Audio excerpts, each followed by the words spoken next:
boramiz. Birinchi mehmonimiz Jizzax gastronomik turizmining brendi bo'lgan kiloli somsalari bilan tanilgan tadbirkor Alisher Azimov. Marhamat. Qosimboyni mehr karvoni yo'lga chiqdi. Usta qachon kelasizlar? Men Alisher Azimov. Jizzax juda katta turistik qobiliyatga, salohiyatga ega bo'lgan viloyat. Aynan siz ham o'z faoliyatingiz bilan bugun turizmga hissa qo'shib beryapsiz, ayniqsa ichki turizmni rivojlantirishga. Choyxonamiz Jizzax turizm bir chekkasida Zominga burilishda.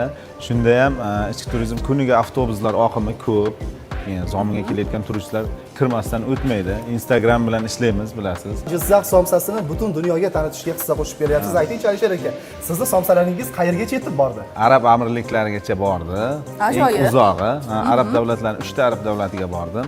Dubayga, Misrga, Saudiya Arabistoniga. Biz tashkil qilganimizga 2 yil bo'ldi. Biz 2 kilalik mehr somsa qilib, kattaroq qilib chiqarganmiz. Lekin hozir mana bu yerda 5 kilogramli somsalar.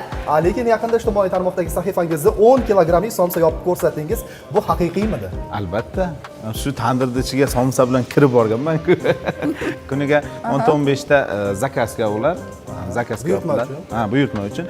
Lekin 2 kilalik somsa shunday biz uchun обычный somsa bo'lib ketdi. Juda ham yaxshi. Endi to'g'risi o'zim borib iste'mol qilishga hech vaqt bo'lmayapti-da. Avval siz uchun ham borishardi somsaxonaga. Hozir sizni ko'rmagan mijozlar xafa bo'lib ketib qolishmayaptimi? Shuning uchun somsaxonaga kirishga o'zimni maketimni qilib qo'ydim. Ana, zo'r javob bo'ldi.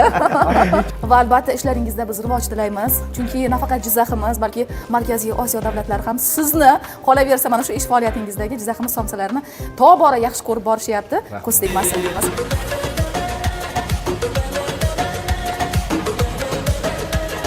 Kalbim yerkasi, sevgim yerkasi, hicron bulmasın sen o'zing.